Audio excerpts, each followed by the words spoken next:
Let us thank God for helping us to come once again to study the God's word.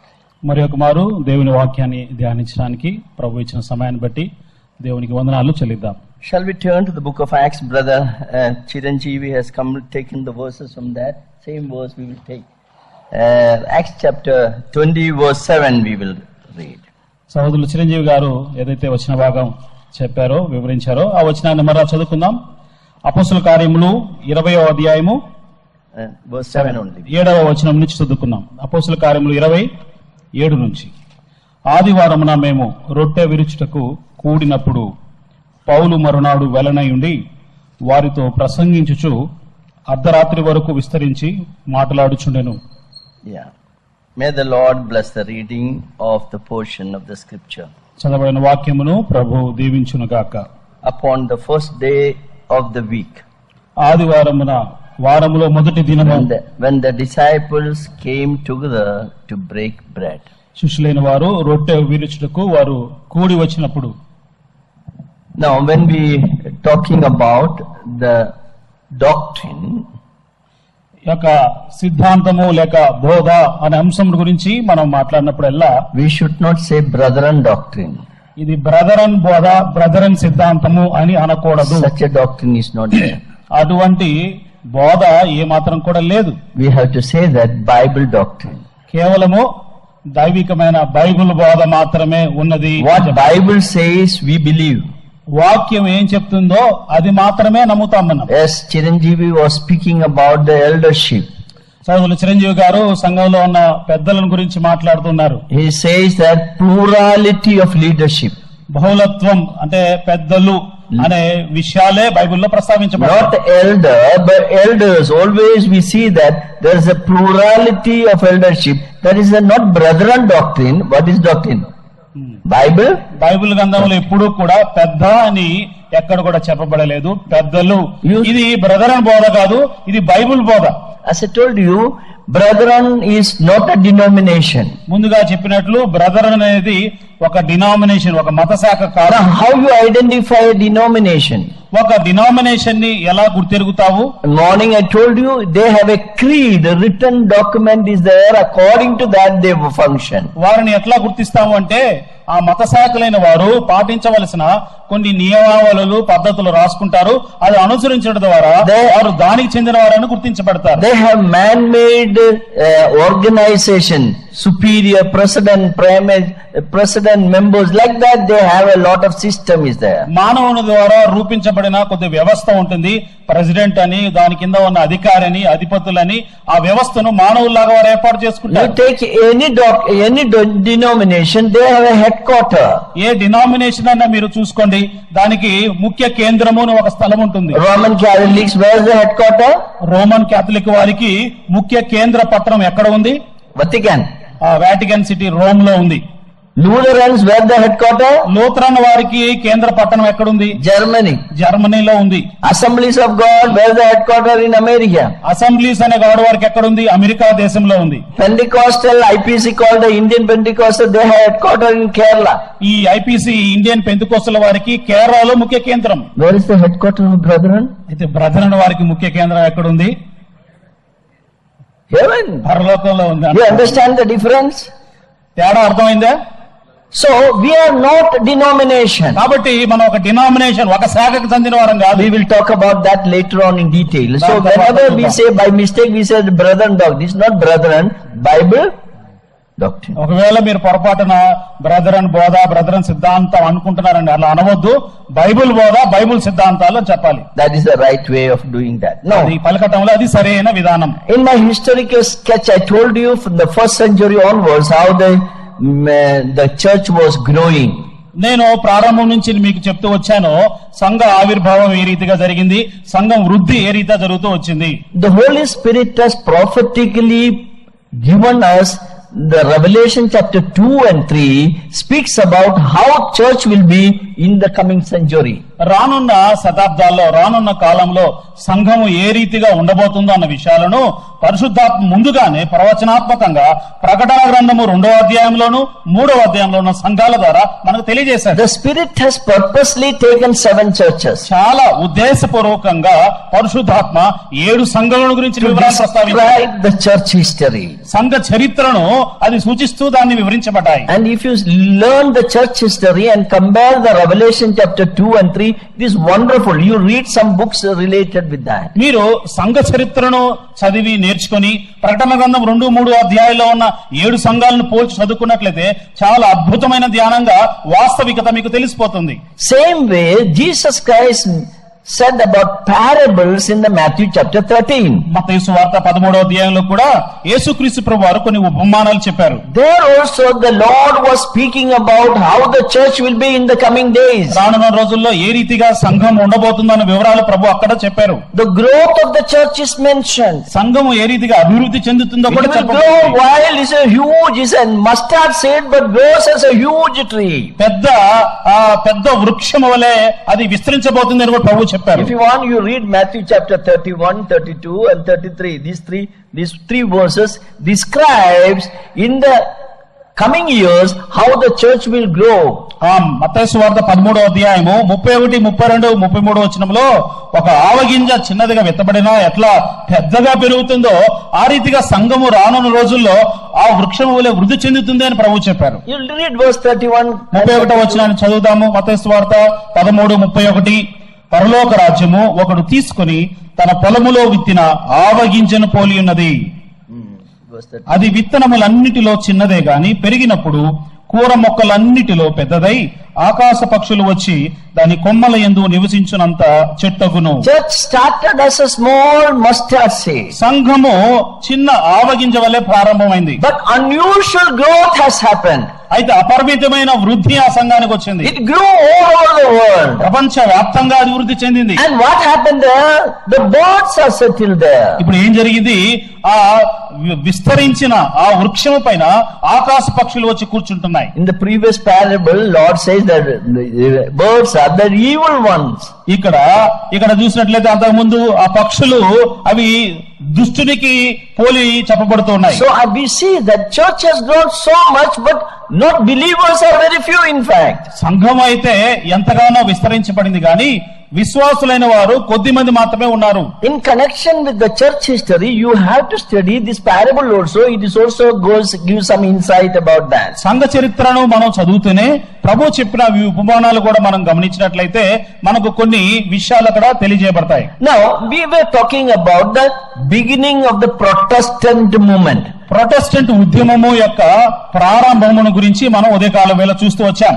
You know the background. Martin Luther, we saw that. See, Martin Luther is hitting on that church and pasting that.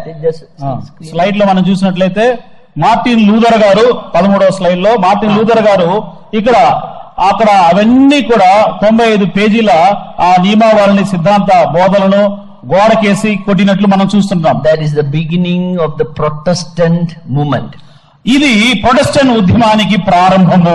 So church, Catholic church and Protestant. కాబట్టి రెండుగా Protestant సంఘము, Catholic ఉద్యమము, Catholic సంఘము రెండుగా ఏర్పడ్డాయి. Later on Protestant, so many Protestant people came out. దాని తర్వాత Protestant లో కూడా చాలా మంది కూడా రావడం జరిగింది. But I want to draw your attention to few things related with the Martin Luther. అయితే మార్టిన్ లూథర్ గారి గురించి కొన్ని విషయాలు నేను మీకు తెలియజేస్తాను.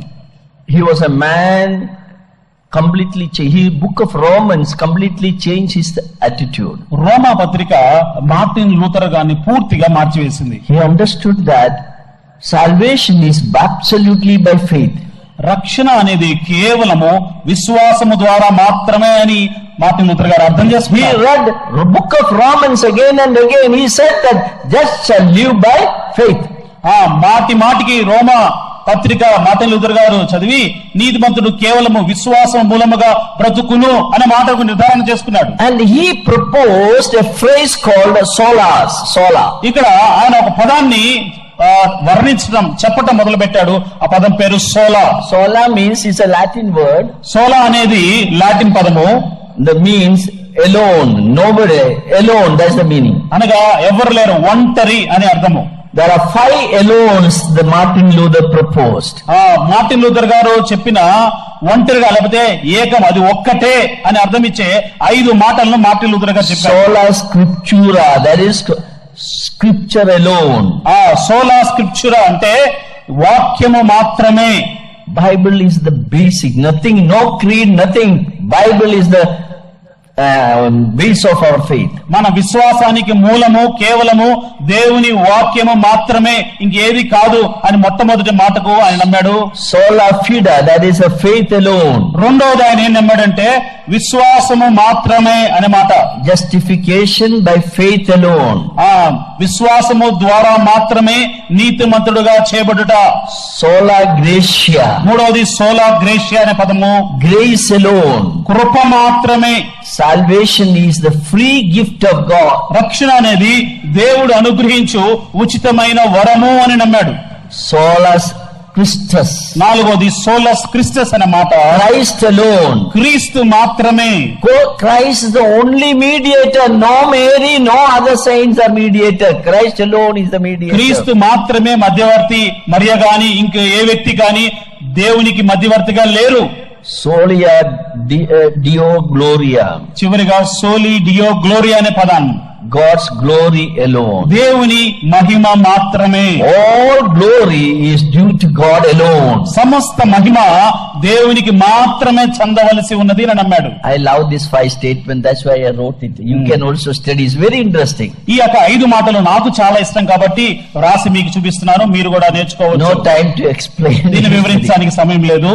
Now there comes this great moment. దాని తర్వాత ఈ యొక్క గొప్ప ఉద్యమం ఎలా ప్రారంభమైందో మనం చూద్దాం. After the Reformation movement, ఈ యొక్క సంస్కరణల ఉద్యమ కాలము తర్వాత by Martin Luther, అది మార్టిన్ లూథర్ గారి చేత ప్రారంభించబడింది. various denominational churches or Protestant churches were formed. రకరకాల ప్రొటెస్టెంట్ చర్చీలు లేక సంఘాలు అనేవి ప్రారంభించబడ్డాయి ఆ కాలంలో. In Europe, in England, this Anglican church was started. England ఆ దేశంలో యాంగ్లికన్ సంఘము ప్రారంభించబడింది. In Germany, my Lutheran church was started. జర్మనీలో లూథరన్ సంఘం ప్రారంభించబడింది. That's why in London we see Methodists also they started. London లో మెథడిక్ సంఘాలు So ప్రారంభించబడ్డాయి. all these different churches are started. ఈ రీతిగా ప్రతి చోట కూడా రకరకాల సంఘాల ఆవిర్భావం అనేది జరిగింది. And there was a lot of spiritual awakening happened. అంత మాత్రమే కాకుండా ఆత్మీయంగా అనేకులు కూడా మేల్కొల్పబడుతూ వచ్చారు. I told you the reason for the spiritual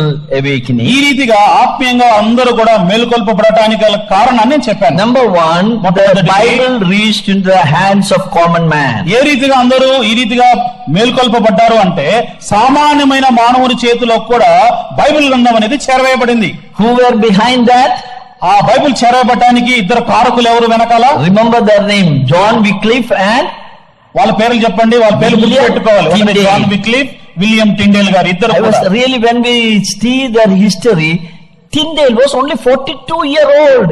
He was killed by the Catholic Pope because he translated the Bible. ఈ విలియం టిండేర్ గారు బైబిల్ను తర్జుమా చేసిన ఆ యొక్క విషయాన్ని వారు నెపముగా నేరంగా ఎంచి వారు ఆయనను క్యాథలిక్ అను వారు కట్టేసి చిన్న వయసులోనే 40 సంవత్సరాల వయసులోనే ఆయన చంపివేశారు. Is it a crime to translate a book? ఒక పుస్తకాన్ని తర్జుమా చేయటము నేరమా? What a crime they did it. చూడండి, ఇటువంటి నేరం వారు చేశారు. So here we see that this young men, not only these 2, there are many, but just I pointed out only 2. Because of that, Bible available for a common man. ఈ ఇరువురు మాత్రమే కాదు, ఇంకా చాలా మంది ఉన్నారు. అయితే వీరు చేసిన ఈ మంచి పనిని బట్టి బైబిల్ గ్రంథం అనేది సామాన్యమైన మానవుల చేతుల్లో కూడా రావడం జరిగింది. And there was a discovery of the printing press and formation of the Bible Society spread the Bible all over the world. అదే సమయంలో ఈ యొక్క ముద్రణా యంత్రాన్ని కనుగొన్నారు, ప్రింటింగ్ ప్రెస్ ను. తద్వారా బైబిల్ ను ముద్రించడం, బైబిల్ ను వేరే వేరే చోట్ల పంపించడం అనేది కూడా ఆ కాలంలో జరిగింది. This great revival really resulted in the Brethren movement. ఈ యొక్క గొప్ప ఉద్యమము అనేది బ్రదరన్ ఉద్యమానికి నాందిగా తయారైంది. Please note down, there were two revival happened during this time. మీకు జ్ఞాపకం చేస్తున్నాను, ఆ సమయంలో రెండు రకాల ఈ యొక్క ఉద్యమం అనేది ఆ దినాల్లో నెలకొల్పబడింది. One is in the 18th century, in the beginning, that is 1730 to 1740. మొట్టమొదటి మనం చూసినట్లయితే 1730 సంవత్సరం నుంచి 1740 సంవత్సరాల కాలంలో జరిగింపబడింది. There is a great revival happened in America and England. America దేశంలోను ఇండియా దేశంలోను గొప్ప ఉద్యమం అనేది వచ్చింది ఆ రోజుల్లో. One of the greatest evangelists of America, his name is Jonathan Edwards. గొప్ప అమెరికాలో మంచి సువార్థికుడు ఆ కాలంలో ఎవరంటే జోనాథన్ ఎడ్వర్డ్స్ అనే ఆయన. Mighty preacher. మంచి శక్తివంతమైన ప్రసంగికుడుగా ఉన్నాడు. Same way George Whitefield, a great revival speaker. అదే సమయంలో గొప్ప ఉజ్జీవ ప్రసంగికుడు జార్జ్ వైట్ఫీల్డ్ గారు. Jonathan Edwards, one of the famous preaching is the man in the hands of an angry God. ఉగ్రుడైన దేవుని చేతిలో మానవుడు అనే అంశం మీద జోనాథన్ ఎడ్వర్డ్ గారు ఎంతో బలమైన వర్తమానం అందించేవాడు. Youngsters, you can Google it, you will get that message even now. It's a very powerful message. చాలా శక్తివంతమైన సందేశం చెప్పారు. యవనస్తులైన వారు గూగుల్లో ఇప్పుడు కూడా The వెతకవచ్చు. sinful man in the hands of an angry God. ఆ పాపిష్ఠుడైన మనుష్యుడు రోషము కలిగి లేకపోతే ఉగ్రుడైన దేవుని చేతిలో ఉన్నాడు. Yes, that revived the whole America and England. ఆ యొక్క వర్తమానం అనేది ఇంగ్లాండ్ దేశాన్ని అమెరికా దేశాన్ని ఎంతగానో ఉద్యమానికి కారకమైంది. Not only that, అంత మాత్రమే కాదు, Jonathan Edwards published a book of a diary. Jonathan Edward గారు ఒక పుస్తకాన్ని, ఒక డైరీని ముద్రించారు. The life and the diary of David Brainerd. ఆ డేవిడ్ బ్రెయినార్డ్ గారి జీవిత చరిత్ర, ఆయన దినచర్య అన్ని కూడా ఆయన ముద్రించాడు. That book has tremendously changed the evangelization. ఈ యొక్క పుస్తకాన్ని ఆయన ముద్రించడం ద్వారా సువార్త పని అనేది ఇంకా ఎంతగానో ఉజ్జీవింపబడింది. David Brainerd lived only 29 years. David Brainerd గారు ఆలోచన చేస్తే కేవలం 29 సంవత్సరాలు మాత్రమే జీవించాడు. But that diary which he has written influenced the hundreds and hundreds of people in the world. అయితే ఆయన రాసిన డైరీ వందల కొలది, వేల కొలది అనేకులను ప్రభావితం చేసింది. Many committed themselves as missionaries to go to the different places. ఆ డైరీని చదివి అనేకులైన వారు మిషనరీస్ గా ఆయా స్థలాలకు వెళ్ళడానికి వారు పూనుకున్నారు. After reading that diary, ఆ డైరీ చదివిన తర్వాత William Carey came to India. William Carey గారు అప్పుడు భారతదేశానికి వచ్చారు. William Carey is called as the father of the modern missionary movement. ఆ విలియం కేరీ గారికి ఇంకొక పేరు కూడా ఉంది. ఈ ఆధునికమైన మిషనరీ ఉద్యమానికి అతడు పితామహుడు అని పేరు. He came in India in 1793. ఆయన 1793వ సంవత్సరంలో విలియం కేరీ గారు భారతదేశానికి వచ్చారు. Please note down one thing. దయచేసి ఒక మాట మీరు జ్ఞాపకం ఉంచుకోండి. During that time, East India Company was ruling India. 1793వ సంవత్సరంలో ఈస్ట్ ఇండియా వారు భారతదేశాన్ని పరిపాలన It was చేస్తున్నారు. not the British crown directly ruling. British was not ruling. East Indian Company was taking care of. ఆ రోజుల్లో నేరుగా బ్రిటిష్ వారు వచ్చి పరిపాలన చేయట్లేదు, ఈస్ట్ ఇండియా కంపెనీ వారు వచ్చి ఆ కాలంలో పరిపాలన చేస్తున్నారు. And East Indian Company never allowed any missionary to come in India. ఈ ఈస్ట్ ఇండియా కంపెనీ వారు ఏ మిషనరీ కూడా భారతదేశానికి వచ్చి ఈ రీతిగా ప్రచారం చేయడం వారు ఒప్పుకునేవారు కాదు. They said no missionary in India. భారతదేశంలో ఎటువంటి మిషనరీలు రాకూడదని చెప్పారు. Because if missionaries comes, they are afraid the local people will revolt. ఎందుకంటే ఈ మిషనరీలు గాని వచ్చి ఈ రీతిగా వారు ప్రచారం చేసినట్లయితే ఇక్కడ స్థానికంగా ఉన్న వారు తిరుగుబాటు చేస్తారని వారు భయం. For them to making money, therefore them East India Company is making money, that's all. ఈ ఈస్ట్ ఇండియా కంపెనీ వారు కేవలము డంపు ఆర్జించుకోవడం కోసమే భారతదేశానికి వచ్చారు. So when William Carey came, ఈ విలియం కేరీ గారు వచ్చినప్పుడు they did not allow William Carey to land in India. William Carey గారు భారతదేశంలో కాలు పెట్టడానికి ఆవిడ అనుమతించలేదు. Where he came? ఎక్కడికి వచ్చాడు ఆయన?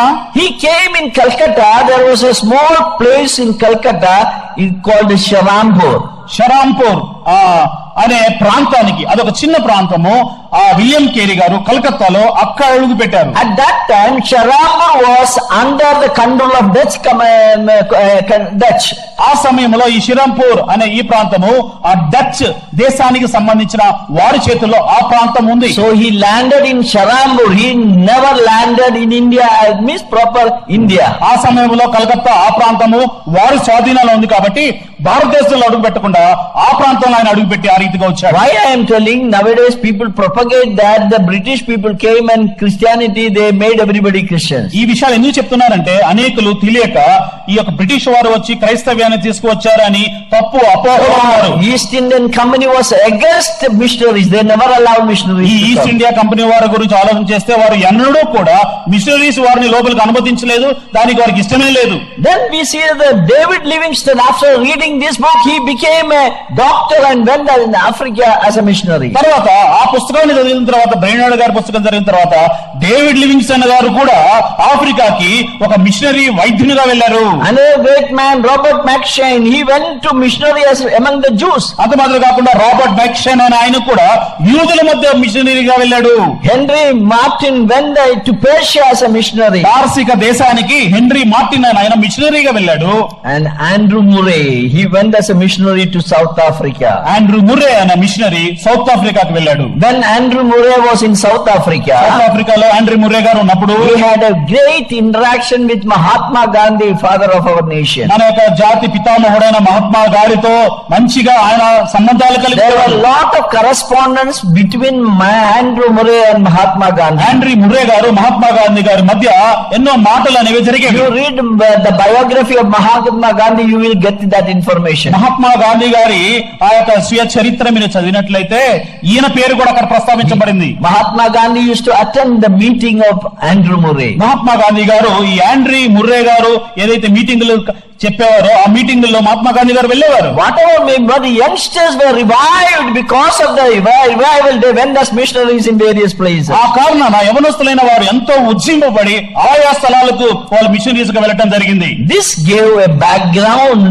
for the revival among the youngsters, and they started reading the Bible. ఇవన్నీ కూడా ఒక కారకాలుగా ఏర్పడి ఆ యవనస్తులైన వారు విప్లవాత్మక లేదా ఉజ్జీవంగా కూడా వారు ముందుకు మిషనరీస్ వెళ్ళటానికి They understood that churches, Protestant churches, are not following what the Bible is saying. Bible గ్రంథం ఏం చెప్తుందో ఈ ప్రొటెస్టెంట్ సంఘాలు పాటించడం లేదు అని వీరికి అర్థమైపోయింది. So they started reading the New Testament and found out that the New Testament principle has to be followed. ఆ కారణం చేత యవనస్తులైన వారందరూ కూడి వచ్చి క్రొత్త నిబంధన గ్రంథం చదివి క్రొత్త నిబంధన గ్రంథంలో ఉన్న ఈ యొక్క విషయాలన్నీ కూడా పాటించాలి అని వారు తీర్మానం చేసుకున్నారు. They rediscovered the New Testament church pattern. క్రొత్త నిబంధన నమూనాను లేక క్రమాన్ని మరలా తిరిగి కనుగొన్నారు యవనస్తులైన వారు. I will repeat it again. They rediscovered the New Testament church principles and practices. క్రొత్త నిబంధన సంఘ నియమావళి, కొత్త నిబంధన సంఘ అభ్యాసాలను ఈ యవనస్తులైన వారు మరలా తిరిగి కనుగొన్నారు. It is not brethren doctrine, it is the Bible doctrine. ఇది బ్రదరన్ సిద్ధాంతం కాదు, ఇది వాక్య సిద్ధాంతం, బైబుల్ సిద్ధాంతం. Now look at the rediscovery of the New Testament pattern by the early brethren. ఆ ప్రారంభ దిన బ్రదరన్ సహోదరులైన వారు ఏమి కనుగొన్నారో ఆ విషయాలు మనం You can చూద్దాము. note down if you want. It's a very interesting. There, see that so many things are there. I noted few things. చూడండి చాలా ఉన్నాయి కానీ కొన్ని విషయాలు మీకు ప్రస్తావన చేస్తాను, అవి దయచేసి మీరు రాసుకోవచ్చు. First and foremost, they discovered this one. ఈ యవనస్తులైన వారు ఏమి కనుగొన్నారు అంటే మొట్టమొదటిది, There is no need of an ordained priest to observe the Lord's Supper. రొట్టె విడిచ ఆ యొక్క కూడికలో ప్రభువు బల్ల దగ్గర అభిషేకింపబడిన ఒక యాజకుడు మాత్రమే ఉండవలసిన అవసరత లేదు అని వారు అర్థం In చేస్తున్నారు. all the churches, Reformed churches, Catholic church, everywhere, ordained priest can only execute or to do that. ఈ క్యాథలిక్ చర్చిలో కావచ్చు, వేరే సంఘాల్లో కావచ్చు, ఒక నియమింపబడిన ఒక ప్రీస్ట్, ఒక యాజకుడు, ఆయన మాత్రమే ఆ ప్రభు బల్ల కార్యక్రమాన్ని జరిగిస్తాడు. So they said that this can be done by any believer. They can gather together and break the bread. ఏ విశ్వాసి అయినా కూడా కూడి వచ్చి రొట్టె విరిచే ఈ కూడికలు, రొట్టె విరుచుట అనేది ఏ విశ్వాసి అయినా జరిగించవచ్చు అని వారు నిర్ధారణ చేసుకున్నారు. They believed that and they practiced it. ఆ విషయాన్ని వారు నమ్మారు, ఆ విషయాన్ని వారు అభ్యాసం చేశారు. They said we should not take any denominational name. It is wrong to take a name. A denomination పేరు కూడా తీసుకోకూడదు, ఆ రీతిగా తీసుకోవడం తప్పు అని భావించారు. So we don't believe in B, capital B brethren. We believe in small b brethren. అందుకోసమే మన బ్రదరన్ లో కూడా మనం పెద్దగా క్యాపిటల్ బి అని రాయము, చిన్న వారంగా చిన్న బిఏ రాసుకుంటాం. So early believers, brethren, they never used a capital B. They always preferred to call us small b. ప్రారంభ దినాల్లో బ్రదర్ అనే మాట రాసినప్పుడు కూడా పెద్ద అక్షరాల్లో బి అని రాయకుండా చిన్న అక్షరాల్లో బ్రి అని రాయటమే వారికి ఇష్టంగా ఉండేది. That always you keep it in mind. It is not a denomination. కాబట్టి ఈ విషయాలు మీరు ఆలోచన చేసినప్పుడు ఇది ఒక మత శాఖ డినామినేషన్ కాదు అని మీరు నమ్మాలి. They understood that no membership is in the church, but only fellowship is there. సంఘంలో సభ్యత్వం లేదు, సంఘంలో సహవాసం మాత్రమే అని వారు ఆలోచన చేశారు. In other churches, you look at that, they always need a membership, otherwise you cannot be there. వేరే సంఘాల్లో మీరు ఎక్కడికైనా వెళ్ళండి, మీకు సంఘ సభ్యత్వం ఉందా లేకపోతే మీకు ఇక్కడ పాలు లేదు అని అంటారు. That another thing, fourth thing, నాలుగవది, they realize the distinction between church and Israel. సంఘానికి ఇజ్రాయెల్ మధ్యకి ఉన్న వ్యత్యాసాన్ని వారు అర్థం చేసుకున్నారు. This is the first time it's a very great revelation. వారికి గొప్ప ప్రత్యక్షత అక్కడ When తెలియజేయబడుతుంది. they study this Bible, they understood that church is different, Israel is different. వాక్యాన్ని బైబిల్ని వారు చదవటం ప్రారంభించినప్పుడు సంఘము వేరు, ఇజ్రాయెల్ వేరు అనే విషయాలు వారికి వచ్చాయి. God is going to deal with Israel separately and God is going to deal with church separately. దేవుడు సంఘముతో వేరే రీతిగా వ్యవహరించబోతున్నాడు, ఇజ్రాయెల్తో వేరే రీతిగా వ్యవహరించబోతున్నాడు అనే విషయాలు తెలుసుకున్నారు. See, earlier, but Martin Luther and other people who came out of the Catholic movement, ఈ Catholic ఉద్యమం నుంచి బయటకు వచ్చిన మార్టిన్ లూథర్ గారు కావచ్చు, ఇంకా వేరే వాళ్ళు కూడా కావచ్చు, they started teaching that now God is not going to deal with Israel.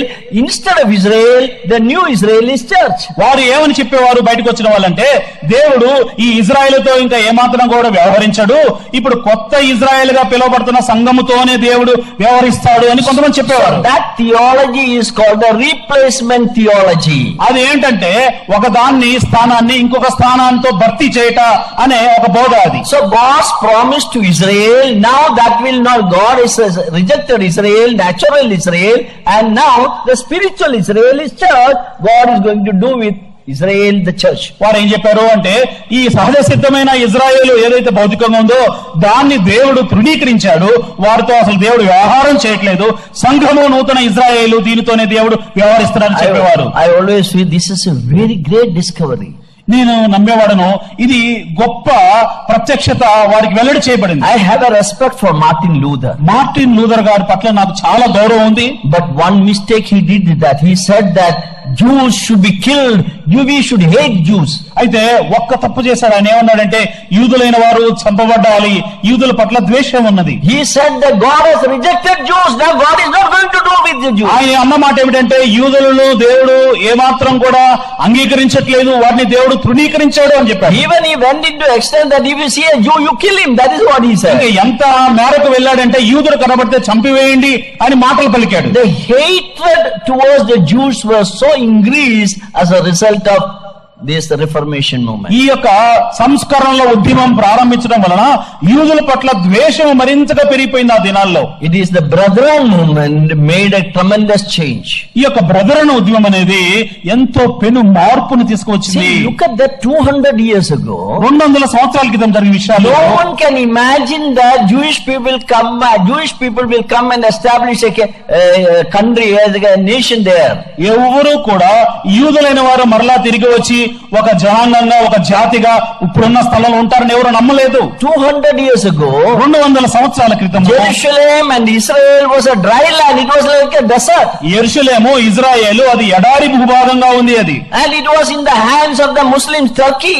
అక్కడ టర్కీ దేశస్తులు ముస్లింల చేతుల్లో ఉంది. No one can imagine that Israel will come again and establish a country. మరలా ఇజ్రాయేల్ వారు తిరిగి వచ్చి ఒక దేశంగా వారు ఆవిర్భావం చెందుతారని ఎవరు నమ్మలేదు. But J.N. Darby and others, they studied the scripture. అయితే J.N. డార్బీ గారు మిగతా వారు లేఖనాలను వారు చదివారు. They said there is a future for Israel. వారు అన్నారు, ఇజ్రాయేలుకు మరలా భవిష్యత్తు ఉంది. God is going to regather Israel. మరలా దేవుడు ఇజ్రాయేలును సమకూర్చబోతున్నాడు. Israel will come as a nation. మరలా ఒక జనాంగంగా ఇజ్రాయేల్ రాబోతుంది. And he taught the people not to hate the Jews, but to love Jews. J.N. Darby గారు వచ్చి యూదులను మీరు ద్వేషించవద్దు, యూదులను మీరు ప్రేమించండి అని వారు చెప్పారు. As I told you, Martin Luther did a great mistake. నేను ముందుగా చెప్పాను కదా, ఆ విషయంలో మార్టిన్ లూథర్ గారు పెద్ద తప్పు చేశారు. He started hating Jewish people. ఆయన యూదులను ద్వేషించడం ప్రారంభించారు. And Hitler took that. ఇప్పుడు ఆ విషయాన్నే హిట్లర్ కూడా చేపట్టాడు. And what Hitler did, he said we should hate Jews, and he killed the Jewish people. Hitler చేసిన పని మరి విపరీతంగా యూదులను ద్వేషించాలి, వారిని చంపాలి అన్న రీతిగా ఆయన వెళ్ళిపోయాడు. So that is very important. Just to show the slides. Yeah. So we see that that's a very important thing. Replacement theory is wrong theory. కాబట్టి నాలుగవది మనం చూసినట్లయితే ఏదైతే ఈ యొక్క ఇజ్రాయెల్ లేదు సంఘం మాత్రమే ఉన్నది అని ఏదైతే వారు చెప్పారో అది తప్పు సిద్ధాంతంగా నిర్ధారించబడింది. I want to tell you believers, విశ్వాసులకు నేను చెప్పాలనుకున్న మాట, you should pray for Israel. Israel కోసం మీరు ప్రార్థన చేయాలి. Psalm 122 what he says? కీర్తన 122వ కీర్తనలో ఏమని రాయబడి ఉంది? I will read that Psalm 122. ఈ 122వ కీర్తనలో రాయబడిన మాట మనం చదువుతున్నాం కదా. యెరూషలేము యొక్క క్షేమము కొరకు ప్రార్థన చేయుడి, యెరూషలేమా నిన్ను ప్రేమించువారు వర్ధిల్లుదురు. Yeah, we should pray for we pray for Jerusalem. యెరూషలేము కొరకు మనం ప్రార్థన చేసే వారంగా ఉండాలి. 6. Yeah, verse 6. Yeah, we see the pray for Israel. Israel కోసం ప్రార్థన చేయాలి. I request you to pray for Jerusalem, for the peace of Jerusalem. యెరూషలేము యొక్క క్షేమము సమాధానం కోసం ప్రార్థన చేయాలని మిమ్మల్ని విన్నవిస్తున్నాను. J.N. Darby. ఆ విషయం చెప్పింది J.N. డార్బీ గారు. I always love him because of that. ఎందుకంటే ఆ మాట వారు చెప్పారు కాబట్టి ఆయన అంటే నాకు ఎంతో మక్కువ. He made people to love Jews. యూదులను ప్రేమించడం J.N. డార్బీ గారు నేర్పించారు. He made Christians to love Jews. క్రైస్తవులైన వారు యూదులను ప్రేమించాలని ఆయన నేర్పించారు. You know, today America is supporting Israel, you know. ఈ రోజు అమెరికా ఇజ్రాయెల్ను ఎంతో కూడా సపోర్ట్ చేస్తుంది. This is the only reason. ఇదొక్క కారణాన్ని బట్టే. It is J.N. Darby who made people to love Jewish people. J.N. Darby గారు to love Jewish people. J.N. Darby గారు క్రైస్తవులైన వారు ఇజ్రాయెలును ప్రేమించాలని ఆయనే నేర్పించారు. He said that there's a future for Israel. ఇజ్రాయెలుకు భవిష్యత్తు ఉన్నది అని ఆయనే చెప్పారు. Now during this time they started studying prophecy. ఇప్పుడు ఇంకా యవనస్తులైన వారు కూడికి వచ్చి ఈ ప్రవచనాలను కూడా చదవడం మొదలు పెట్టారు. They believed the imminent coming of the Lord. ప్రభువు రాక చాలా సమీపంగా ఉన్నది అని వారు నమ్మారు. Lord will come at any time. ప్రభువు ఎప్పుడైనా కూడా రావచ్చును. They believed that before the tribulation starts the Lord will come. శ్రమల కాలమునకు మునిపే ప్రభువు వచ్చును అని వారు విశ్వాసం ఉంచారు. And that is called the pre-tribulation rapture theory. శ్రమల కాలానికి ముందే సంఘము ఎత్తబడుట అనే బోధను వారు They were తెలియజేశారు. moved by that and they started evangelizing. Lord is coming, Lord is coming. Let us go and speak the gospel. ఆ విషయాల ద్వారా వారు ఎంతగానో వారు కదిలించబడి ప్రభువు వస్తున్నాడు అని అనేకులను కూడా సువార్త చెప్పారు. Another important thing they discovered is this one. ఇంకొక విషయాన్ని వారు ఏం కనుగొన్నారంటే The priesthood of all believers. విశ్వాసులైన వారి యొక్క యాజకత్వము గురించి. All are priests, women, men and women, all are equally, their priesthood is given. పురుషులైన వారుగా స్త్రీలు సహోదరులు అందరూ కూడా ప్రభువులో యాజకులు. We can worship God. మనం దేవుని ఆరాధించవచ్చు. Probably sisters may be silent, but they are worshiping Lord in silence. సహోదరులు వారు బహుశా మౌనంగా ఉన్నారు కానీ మౌనముగానే వారు ప్రభువును స్తుతిస్తూ ఉన్నారు. While they are singing songs along with the brothers, they are worshiping God. సహోదరులతో కూడా కలిసి వారు కీర్తనలు పాడుతూ ఉండగా వారు దేవుని ఆరాధిస్తూ ఉన్నారు. Only prohibition is that they should not teach men. కేవలము పురుషులకు వారు బోధ చేయకూడదు అన్నది మాత్రమే ఉన్నది. And should not exercise authority over men. పురుషుల పైన అధికారము వారు కనబరచకూడదు అన్న విషయం మాత్రం ఉన్నది. No restrictions given to them. ఈ రెండు షరతులు ఈ రెండు విషయాలు మాత్రమే ఉన్నాయి. But as priests they sing songs and praising God. అయితే యాజకులుగా వారు దేవుని స్తుతిస్తారు, దేవునికి కీర్తనలు కూడా పాడుతారు. The heart they worship God. హృదయాంతరంగంలో వారు దేవుని ఆరాధించేవారుగా ఉంటారు. Now another thing they realized, ఇంకొక విషయాన్ని వారు ఏం గమనించారు అని అంటే the faith mission I will explain to you. Faith mission అనే ఒకటి ఉన్నది. And you know, during that time when the 200 years ago 200 సంవత్సరాల క్రితం ఆ రోజుల్లో there were so many missionary societies were there. ఈ మిషనరీ సంస్థలు చాలా ఉండేవి అప్పుడు. CMS is a missionary society. CMS అనే ఒక మిషనరీ సంస్థ. American Baptist Mission, that's also a missionary society. AVM సంస్థలు ఉండేవి. So like that they used to send the missionaries. ఆ రీతిగా వారి సంస్థల నుంచి మిషనరీస్ వారిని పంపించారు. And these missionaries used to get a salary every month or maybe according to their convenience they send a salary for them. ఈ machineries అనే వారు ఎక్కడికైతే వెళ్తారో ఈ సంస్థలైన వారు తగిన జీతాన్ని వెళ్ళిన మిషనరీస్ కి వారు పంపించేవారు. But this brethren understood that that is wrong. Bible is not speaking about that. అయితే ఈ బ్రదరన్ వారు ఎవరైతే వాక్యాన్ని చదివారో ఇది సరి అయిన క్రమము కాదు, అది తప్పు అని వారు ఆలోచన They చేశారు. believed that God has called you as a minister, as a worker, ప్రభువు నిన్ను ఒక పరిచారకునిగా లేకపోతే ఒక సువార్తకునిగా ఒక పనివాడుగా నిన్ను If పిలిచాడు. the Lord is the master, He is the worker who called you, definitely He will provide your needs. ప్రభువు నీ యజమానుడుగా ఆ పని కోసం పిలిస్తే నీ అవసరతలు ఆయనే తీరుస్తాడు అని వారు నమ్మారు. So you look to the Lord for daily needs. ఆ కారణాన్ని బట్టి ప్రతి దైనందిక అవసరతల కోసము ప్రభువు వైపే నీవు చూడుము. That is called the faith mission. అది విశ్వాసముతో కూడిన ఒక మిషన్. అది Anthony Norris Gross is the one who proposed these things. Anthony Norris Groves అనే ఆయన ఈ విషయాన్ని ఆయన ప్రతిపాదించాడు. He said the Lord's servant should live by faith. దేవుని సేవకులైన వారు విశ్వాసము ద్వారా జీవించాలి అని వారు చెప్పారు. Salaries are not permitted in that way. జీతభత్యాలు ఆ రీతిగా వారికి అందజేయబడటం కుదరదు. For the last 200 years, the Lord's servants, wonderfully God is feeding them. గడిచిన 200 సంవత్సరాల కాలంలో చరిత్ర చూసినట్లయితే ఎంతో అద్భుతమైన రీతిగా ప్రభువాన్ని పోషిస్తూ వచ్చాడు. God who fed Elijah is feeding you and me.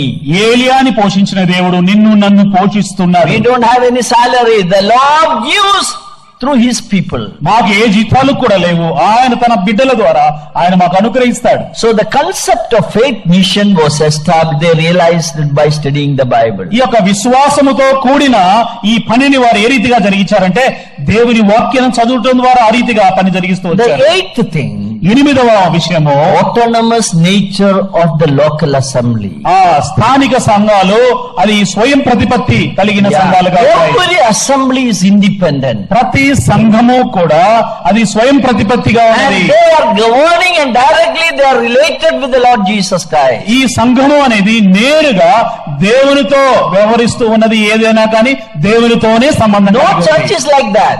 ఏ సంఘము కూడా Look అదుపుగా at లేదు. all the churches. మిగతా మీ సంఘాలన్నీ చూడండి మీరు. They have an organizational setup. ఒక సంస్థ ఏ రీతిగా ఉంటుందో సంస్థల అమరిక లాగా ఉంటుంది వారికి. As I told you, they have headquarters. వారికి కేంద్రంలో ఒక కార్యాలయం ఉంటుంది.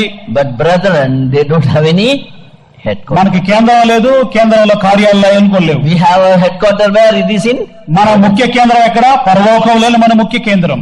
independent church. Other churches have no right to interfere with government of the local church. స్థానిక సంఘము స్వయం ప్రతిపత్తి అంటే వేరే వాళ్ళు మనమైన అధికారం చెలాయించడానికి లేదు. Yeah. Missionaries are sent by the local church. ఈ మిషనరీస్ అనే వారు స్థానిక సంఘాల నుంచి వారు పంపబడుతున్నారు. No missionary societies are sending. Earlier missionary societies were sending the people. అంతకు మునుపు మనం చూసినట్లయితే వేరే సంస్థలైన వారు మిషనరీ సంస్థలు పంపించేవి. CMS, Church Mission Society, is called Church Mission Society. CMS అనే సంస్థ చర్చ్ మిషన్ సంస్థలు వారు machineries పంపించేవారు. All over the world they send thousands and thousands of missionaries. వేల కొలది మిషనరీస్ ను ప్రపంచవ్యాప్తంగా వారు పంపించారు. In India also, lot of missionaries came through CMS, Church Mission Society. భారతదేశంలో కూడా చాలా మంది ఈ సిఎంఎస్ సంస్థ ద్వారా చాలా మంది వచ్చారు. The CMS, when the missionaries they left, that is why CSI and CNI, we see that Church of South India and Church of North India, they are actually result of CMS missionary work. ఈ church machine సంస్థలు machineries పంపించారు. వారు ఆ రీతిగా పని జరిగించడం ద్వారా భారతదేశంలో మనకు సిఎస్ఐలు కావచ్చు, సిఎన్ఐలు కావచ్చు, ఆ రీతిగా ఆ మందిరాలు సంఘాలు ఏర్పాటు చేయబడ్డాయి. 10th and very important, the role of sisters in the assembly gathering. 10వ విషయము సంఘములో స్త్రీల లేకపోతే సహోదరుల పాత్ర. Very clearly instructed, a sister is not permitted to teach in the church gathering. సంఘముగా కూడి వచ్చినప్పుడు సహోదరులు వారు మాట్లాడుట వారికి తగదు అని దేవుని వాక్యం స్పష్టంగా చెప్పబడుతుంది. And she should not take up any leadership role within the assembly. సంఘములో ఎటువంటి నాయకత్వపు బాధ్యతలను సహోదరులు స్త్రీలు చేపట్టకూడదు. She can exercise supportive role, సహకారపు బాధ్యతను చేపట్టబడవచ్చును, but must not assure authority over man. పురుషుని మీద అధికారం చలాయించడం అనేది కూడదు. Very clear instructions are given. చాలా స్పష్టమైన నియమాలు చెప్పబడ్డాయి. It is not the sisters we are suppressing, not like that. స్త్రీలను మనం ఏదో తక్కువగా అణిచివేస్తున్నాము అన్నట్లు కాదు. They have their own ministry, field of ministry, they can do a lot of things. వారు చేయవలసిన వారి రంగంలో ఎన్నో పనులు వారు చేయడానికి ప్రభువు An అనుగ్రహించారు. elderly sister can teach a younger sister. ఒక వృద్ధ స్త్రీ ఆ వయసులో ఉన్న పెద్ద ఆవిడ యవ్వన స్త్రీలకు ఆవిడ బోధించవచ్చు. Sisters can have their own prayer meeting, no problem. సహోదరులైన వారు సొంతగా వారు ప్రార్థనలో వారు కూడి రావచ్చు, దాంట్లో తప్పేమీ లేదు. They can join with the men in singing. సహోదరులు పాటలు పాడుతుంటే సహోదరులు ఏకీభవించవచ్చు. Leadership is prohibited, teaching is prohibited. నాయకత్వపు బాధ్యతలు ముందుండి నడిపించుట అనేది అనుమతించబడలేదు, బోధించుట అనుమతించబడలేదు. This is a contention issue in Andhra, not only in Andhra, many places. I really want one class for one to teach on this subject. నాకు తెలుసు ఈ అంశం మీద ఎన్నో భేదాభిప్రాయాలు ఉన్నాయి, ఎంతగానో చర్చ జరుగుతుంది. అయితే దీని గురించి పూర్తి వివరాలు చెప్పడానికి ఒక దినం లేక పూర్తి ఒక అంశం కావాలి. If time permits, I will take that topic. ప్రభు చిత్తమైతే సమయం అనుకూలిస్తున్నట్లయితే ఆ అంశాన్ని చేపడతాను. The role of sisters in the ministry. పరిచర్యలో సహోదరుల పాత్రను గురించి. Now I cannot go detail. పూర్తి వివరాలకు ఇప్పుడు వెళ్ళట్లేదు, My time is getting up. సమయం అయిపోతుంది. So let us look at the first brethren gathering. మొట్టమొదటి బ్రదరన్ వారు కూడి రావటం, వారి సహవాసం అనే గురి వివరాలు మనం చూద్దాం. See, as a result of the revival which I have told you, ఇప్పుడు దాకా మీకు చెప్పిన ఈ ఉద్యమం అనేది జరిగిన ఆ కారణాన్ని బట్టి many youngsters started reading the Bible. చాలా మంది యవనస్తులు బైబిల్ చదవటం ప్రారంభించారు. It is in 1820 in Ireland. Ireland దేశంలో 1820వ సంవత్సరంలో There is a place called Dublin. Dublin అనే ప్రాంతంలో, And there was a college there, university, is a Trinity University College. ఆ ప్రాంతంలో ట్రినిటీ కళాశాల అనే ఒక కాలేజీ ఆ ప్రాంతంలో ఉంది. Many youngsters came to study there. చాలా మంది యవనస్తులు చదువుకోవడానికి అక్కడ వచ్చారు. They are also moved by the Spirit of God and they started reading the Bible. దేవుని ఆత్మ చేత వారు కూడా కదిలించబడి దేవుని వాక్యాన్ని చదవటం ప్రారంభించారు. Most of them there at that time, they were highly educated and they were very rich also. ఆ దినాల్లో ఉన్న వారందరూ కూడా ఎంతో ఉన్నతమైన విద్యాభ్యాసం కలిగిన వారు, ఎంతో ధనికులుగా కూడా ఉన్నారు. There was a dentist, his name was Edward Cronin. ఒక డెంటిస్ట్ గారు ఉన్నారు, ఆయన పేరు ఎడ్వర్డ్ క్రోనిన్ అని. He was a member, he was basically a Catholic, but when he came to Ireland, happened to be there for studies and all, then he settled there, he attended a church. Catholic గా ఉన్నాడు కానీ చదువుకోవడానికి అక్కడ ఆ ప్రాంతానికి వచ్చినప్పుడు అక్కడ Dublin ప్రాంతంలో ఉన్న ఈ యొక్క సంఘాన్ని ఆయన హాజరయ్యాడు. అతను He attended the Church of England. అక్కడ వచ్చి ఇంగ్లాండ్ దేశంలో ఉన్న ఇంగ్లాండ్ దేశపు సంఘానికి హాజరయ్యాడు. But you saw the one man ministry, one man standing, everything he is doing. అయితే ఆయన ఏదైతే ఇంగ్లాండ్ దేశపు ఆ చర్చికి వెళ్ళాడో ఆ దేశపు సంఘంలో ఒక ఆయన నిలబడి ఆయన మాట్లాడటం అన్ని కూడా చూశాడు. He understood what is written in the Bible is not tallying with what they are doing. Bible గ్రంథంలో చెప్పబడిన విషయాలు, జరుగుతున్న విషయాలు సరిపోల్చుకోలేకపోతున్నాడు. Finally he was forced to leave that church. అక్కడ ఆయన ఏదైతే సంఘానికి వెళ్తున్నాడో దాన్ని వదిలిపెట్టి బయటకు వచ్చాడు. Along with that, one deacon in that church, there is not Edward Wilson. అయితే ఆయనతో పాటు ఎడ్వర్డ్ విల్సన్ అని ఆ వేరే సంఘంలో ఉన్న పరిచారకుడు కూడా ఆయన బయటకు వచ్చాడు. He also left the church. ఆయన కూడా జరుగుతున్న విషయాలు చూసి బయటకు And వచ్చాడు. both these men, Edward Cronin, Edward Wilson, they gathered in the Wilson's house and they broke the bread. ఈ ఇరువురు ఎవరైతే బయటకు వచ్చారో ఈ ఇరువురు కూడా కలిసి ఈ విల్సన్ గారి గృహంలో మొట్టమొదటిగా రొట్టె విరిచారు. This is the first breaking of bread without an ordained priest. That's important. ఇక్కడ మనం గుర్తుంచుకోవాల్సిన విషయం ఏంటంటే ఒక అభిషేకింపబడిన యాజకుడు, నియమింపబడిన యాజకుడు లేకుండా మొట్టమొదటిసారిగా ఇద్దరు సహోదరులు వచ్చి రొట్టె విరిచడం అనేది ఇదే ప్రథమంగా జరిగింది. When these people gathered again in the Dr. Cronin's house, they gathered and two more joined, 4 people. They regularly used to gather to break the bread at that time. దాని తర్వాత 1825 సంవత్సరంలో మరలా రెండోసారి ఈ యొక్క ఎడ్వర్డ్ క్రోనిన్ వారి గృహంలో చేరి ఆ ఇద్దరికి ఇంకొక ఇద్దరు జతగా తోడయ్యారు, 4 కలిసి మరలా రొట్టె విరుస్తారు. Many of the historians, they say that it happened in 1825. చాలా మంది చరిత్రకారులు ఏం చెప్తారంటే ఈ మొట్టమొదటి బ్రదరన్ కూడిక అనేది 1825వ సంవత్సరంలో ప్రారంభమైంది. It was not a formal gathering, it's an informal gathering. ఏదో అనుకోని మొత్తం కూడి వచ్చి క్రమంగా కూడి రావటం కాదు, కానీ అనుకోకుండా ఆ విధంగా కూడి వచ్చారు, ఆ రీతిగా జరిగింది. Same way, అదే రీతిగా In Dublin, there were 2 more gatherings. అదే సమయంలో అదే రీతిగా డబ్లిన్ లో ఇంకా 2 కూడికలు జరిగాయి. So, total 3 informal gathering was going on. కనుక ఆ సమయంలో 3 కూడికలు ఈ బ్రదర్ వారు అక్కడక్కడ కూడుకోవడం అనేది జరిగింది. They all gathered to break the bread. వీరందరూ కూడా రొట్టె విడిచడానికి కూడి వచ్చారు. Say, look at that. Who are the leaders of these 3 gatherings? ఈ జరిగిన ఈ 3 కూడికల్లో ఎవరెవరు నాయకులు వ్యవహరించారో చూడండి. Edward Cronin and Wilson, they gathered together. మొట్టమొదటి కూడికలో చూస్తే ఎడ్వర్డ్ క్రానిన్ గారు. Next slide. No, previous slide. ముందు స్లైడ్. Previous slide. ఇంకా ముందు. Okay, this one. So, Edward Cronin and Edward Wilson. మొట్టమొదటిగా కూడికలో చూస్తే ఎడ్వర్డ్ క్రానిన్ గారు, Edward Wilson. Again, under the leadership of care of John Parnell, that is called Lord Congleton. ఇంకొకరు గమనించినట్లయితే ఇంకొక కూడిక అదే క్రమంలో ఈ యొక్క జాన్ పార్నెల్ అనే ఆయన కింద లార్డ్ కాంగ్లిటన్ ఆయన అధ్యక్షతలో జరిగింది. The third group was J.G.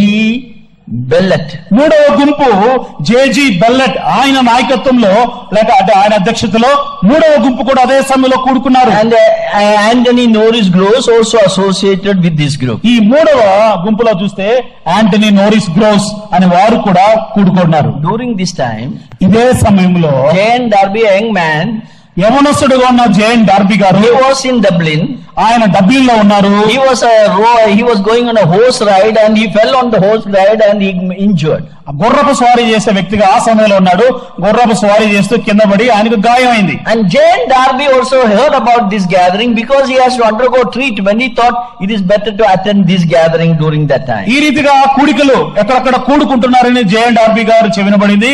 నేను కూడా వెళ్లి ఆ కూడికల్లో పాలు పొందుతాను అని ఆయన కూడా అనుకున్నాడు. So in one of this group, Jane Darby also joined. కాబట్టి ఈ 3 గుంపుల్లో ఎక్కడో ఒక చోట జేన్ డార్బీ గారు కూడా వెళ్లి ఆయన హాజరయ్యాడు. Another important person, Anthony Norris Gross. ఇంకొక ప్రాముఖ్యమైన వ్యక్తి ఎవరు అంటే యాంటనీ నోరిస్ గ్రోస్ అనే వ్యక్తి. He is a dentist. ఆయన కూడా ఈ యొక్క పళ్ళ డాక్టర్ గా ఉన్నాడు. And not only that, he wanted to go as a missionary. So he thought CMS society he will join and he will need a theological degree. ఆయన ఏమనుకున్నాడు అన్నట్లయితే నేను సిఎంఎస్ సంస్థ దగ్గరికి వెళ్తాను, ఆయన వారి ద్వారా నేను మిషనరీగా వేరే చోటికి వెళ్తాను, అయితే దీనికి ఒక థియాలజీ డిగ్రీ కావాలి కదా మరి అనుకున్నాడు. So he was studying in the Trinity College. He used to come to attend only the examination during that time. ఆ కారణం చేత అక్కడే డబ్లిన్ లో ఉన్న ఈ ట్రినిటీ కళాశాలలో చదువుకుంటూ కేవలం పరీక్ష రాయడానికి మాత్రమే ఆ ప్రాంతానికి వచ్చేవాడు. So he joined with the same group whenever he comes in the Dublin, that is J.G. Bellett. J G Bellett అనే ఈ యొక్క 3వ గుంపుతో పాటు ఈ యాంటనీ గ్రూస్ గారు ఎప్పుడు వచ్చినా గానీ అక్కడ వారితో కలిసి ఈ రీతిగా సహవాసం చేశారు. Now these are the first of brethren. There are 7 people mentioned in this list. ఇక్కడ చూడండి 7 పేర్లు ప్రస్తావించబడ్డారు.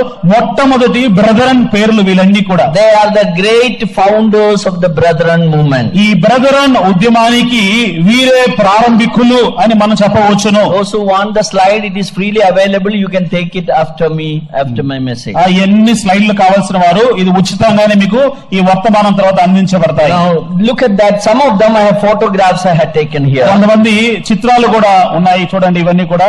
Yeah, look at that. The first one we see that Edward Cronin, we see that. మొట్టమొదటి చిత్రం ఇక్కడ చూసినట్లయితే ఆయన పేరు ఎడ్వర్డ్ క్రానిన్ అనే పేరు. Second one is J.G. Bellett. రెండవ వ్యక్తి జేజీ బెల్లెట్ అనే పేరు.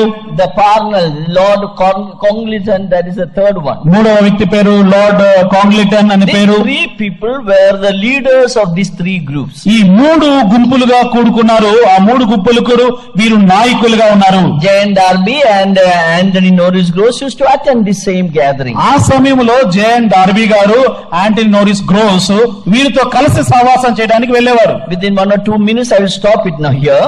1-2 నిమిషాలు నేను ముగిస్తాను. 3 men I want to draw your attention. 3 వ్యక్తుల వైపు మీ యొక్క గమనాన్ని మళ్లించాలి. I want to call them as the chief men among the brethren. ఈ యొక్క బ్రదరులలో వీరు ముఖ్యులైన వారుగా ఉన్నారు. Acts chapter 15 verse 22 you read. అపొస్తలుల కార్యములు 15వ అధ్యాయము 22వ వచనాన్ని మనం చదువుకుందాము. We see that word is used, the chief men among the brethren. You notice that? అక్కడ పెద్దలకు ఇక్కడ మనం చదువుదాము. అప్పుడు సహోదరులలో ముఖ్యులైన వారు. Yeah, chief men among the brethren. సహోదరులలో ముఖ్యులు అని అపొస్తలుల కార్యములు three men I would like to call that they are the chief men among the brethren. నేను కూడా ఇప్పుడు మీకు చూపించబోయే ముగ్గురు వ్యక్తులు ఆ బ్రదరన్ ఉద్యమాల్లో ముఖ్యులుగా ఉన్నారు. All of you might have heard about George Muller. అందరూ కూడా జార్జ్ ముల్లర్ గారి గురించి వినే ఉంటారు. He was a man of prayer. ఆయన ప్రార్థనాపరుడు. ఆయన 10,000 children, orphans were fed just by prayer. 10,000 అనాథులైన వారు కేవలం ఆయన ప్రార్థనల ద్వారా మాత్రమే పోషించబడ్డారు. Miraculous way he fed the 10,000 children. చాలా అత్యద్భుతంగా ఆశ్చర్యకరంగా అనాథులైన వారిని ఆయన ప్రార్థనల ద్వారా పోషించాడు. So among the brethren he was very popular. అందుకోసమే ఈ యొక్క బ్రదరన్ వారి మధ్య ఆయన ఎంతో ప్రాముఖ్యత పొందిన. I love to call him as the apostle of faith. అందుకోసమే ఆయన విశ్వాసపు అపోస్తలుడు అని పేరు పెడతాను. He is the apostle of faith. ఆయన విశ్వాసంతో కూడిన అపోస్తలుడు among the brethren. అదే బ్రదరన్ లో Secondly, we see another man called Robert Chapman. ఇంకొక వ్యక్తి ఉన్నాడు. ఆయన పేరు Robert Chapman. He was in London. London దేశంలో ఆయన ఉన్నాడు. And he is called as the apostle of love. ఆయన విశ్వాసపు అపోస్తలుడు. ఆయన ప్రేమకు పూర్ణ విశ్వాసుడు. He lived around 99 years. 99 సంవత్సరాలు బతికాడు. I think Andhra believers should remember his name. ఆంధ్రాలో ఉన్న విశ్వాసులు ఆయన పేరు ఖచ్చితంగా గుర్తుపెట్టుకోవాలి. Robert Chapman. Robert Chapman. Why I am telling you? ఎందుకు ఆయన పేరు చెప్తున్నాను? Because it is from this assembly he sent 2 missionary couples. ఎందుకంటే ఈ యొక్క సంఘము నుంచి 2 మిషనరీ జంటలను 2 జంటలను ఆయన పంపించాడు. He sent them into Andhra. వారిని ఆంధ్రాకు పంపించాడు ఈయన. That is William Bowden and George Bear. George Bear, William Bowden అనే ఈ యొక్క 2 జంటలను ఈయనే వారి సంఘం నుంచి ఆంధ్రప్రదేశ్ పంపించాడు. Robert Chapman is called as the apostle of love. Robert Chapman గారు ప్రేమ అపోస్తలుడు అని మనం పిలవచ్చు. So you should remember his name. He sent 2 missionary couples to India. Missionary దంపతులను ఈయన రాబర్ట్ చాప్మన్ గారు ఆంధ్రప్రదేశ్ పంపించారు. Third one, మూడవది apostle of hope. నిరీక్షణ అపోస్తలుడు J.N. Darby. J.N. డార్బీ గారు. He was a scholar of prophecy. ప్రవచనాలను గురించి ఈయన పండితుడు ఉన్నాడు. Hope of the Lord's coming. ఆ ప్రభు రాక కోసము నిరీక్షణ కలిగిన వ్యక్తి. The blessed hope of the believers he explained. విశ్వాసులకు ఉండే శుభప్రదమైన నిరీక్షణను గురించి ఆయన వివరించాడు. And he is the one explained about the Israel and future of Israel. Israel గురించి, ఇజ్రాయెల్ భవిష్యత్తును గురించి ఎక్కువగా వివరించారు. He talked about the rapture and the glorious appearance. సంఘము ఎత్తబడుట, దేవుని మహిమగల ప్రత్యక్షత అని వివరాలు ఆయన వివరించారు. Up to that nobody knew about that truth. అప్పటి వరకు ఈ సత్యాలు ఎవరికి కూడా తెలియదు. So remember these 3 men. కాబట్టి ఈ ముగ్గురు పేర్లను దయచేసి జ్ఞాపకం ఉంచుకోండి. Who are they? ఎవరెవరు పేరు వాళ్ళు చెప్పండి. జార్జ్ ముల్లర్ గారు apostle of ఆయన ఏం అపోస్తలుడు? ఆయన faith. విశ్వాస అపోస్తలుడు. రాబర్ట్ చాప్మన్ ఆయన he is the apostle of love. ప్రేమ అపోస్తలుడు. You read, Google it, you will get a lot of information about. Google లో కూడా మీరు చదివితే మీకు ఎక్కువ వివరాలు కూడా తెలియజేయబడతాయి. And third one, మూడవ J.N. Darby.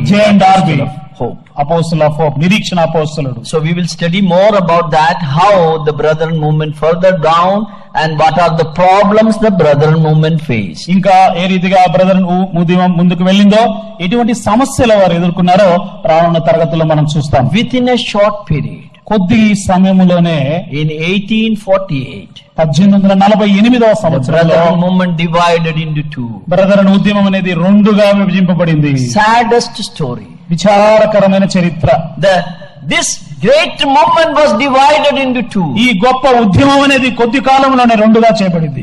Thomas Griffith, he says like this. Thomas Griffith అని ఆయన అంటారు. He is a great scholar. He said the brethren are greatly regular.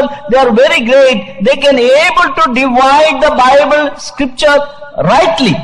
ఈ యొక్క బ్రదరుల వారు ఎంత మంచి పండితులు అంటే దేవుని వాక్యాన్ని సరైన రీతిగా విభజించే సామర్థ్యం కలిగిన వారు brother. They are rightly dividing the God's word. దేవుని వాక్యమును సరిగా విభజించేవారు బ్రదరుల వారు అని చెప్పాడు. And wrongly dividing themselves. అయితే వారు కూడా విభజించుకునేవారు అని కూడా చెప్పాడు.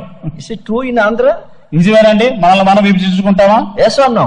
అవునా కదా? How many churches are dividing? ఎన్ని సంఘాలు విభజింపబడుతూ ఉన్నాయి. Like amoeba, they are dividing, isn't it? అమీబాలాగా అవి విభజింపబడుతూ ఉన్నాయి. That's a sad story of the brethren. విచారకరమైన విషయం బ్రదరన్ లో Don't జరుగుతుంది. think that we are all talking good about it. This thing we can avoid it. ఏదో మనం కేవలం మంచి గొప్ప విషయాలే చెప్పుకుంటున్నాం అనుకోకూడదు. ఈ విషయాలు కూడా మాట్లాడుకోవాలి. Tomorrow I will tell you what happened to this brethren do divisions. ఈ రెండు విభజనలు ఏదైతే జరిగాయో వారిని గురించి రేపు మీకు తెలియజేస్తాను. That will teach certain lesson for us. అవన్నీ నీకు నాకు పాఠాలుగా We నేర్పించబడతాయి. should not divide like that. ఆ రీతిగా మనం విభజింపబడకూడదు. How beautiful to see that the brethren are dwelling in. సహోదరులు ఐక్యతగా నివసించడం ఎంత మనోహరం. Oh, how beautiful it is. అది ఎంత మనోహరమైన విషయం. So studying this, we should have that habit. ఈ విషయాలన్నీ చదువుతుంటున్నప్పుడు అటువంటి మనోహరతలోనికి మనం వెళ్ళాలి. Let us unite together as brotherly love, live together. సహోదర ప్రేమ కలిగి కలిసి జీవించే సహోదరులంగా ఉండాలి. Yes, we are breaking the bread. మనము కలిసి రొట్టె విరుస్తూ ఉన్నాము. We are telling that we are one.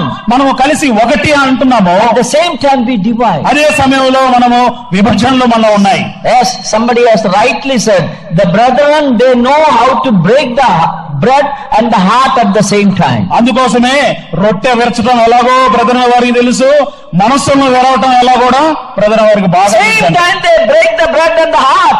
ఒకే సమయంలో రొట్టె విరుస్తారు, ఇతరుల హృదయాలను కూడా విరుస్తారు. That's a sad story. అది చాలా విచారకరమైన విషయం. This learning should help us to understand, not to repeat that. ఈ నేర్చుకునే పాఠాలు మరలా ఆ తప్పులు పునరావృతం చేయకుండా మనకు సహాయం So may చేయాలి. God bless this verse to us. దేవుడి వాక్యమును మన హృదయాల్లో దీవించును గాక. Tomorrow I will talk about the brethren movement in India and that is a doctrinal distinction of the brethren. రేపటి దినాన భారతదేశంలో బ్రదరన్ ఉద్యమం ఏ రీతిగా ప్రారంభమైంది, అదే రీతిగా సిద్ధాంతపరమైన బోధ ఆ వివరాలు మీకు తెలియజేస్తాను. May God bless this word. దేవుడి వాక్యం దీవించును గాక.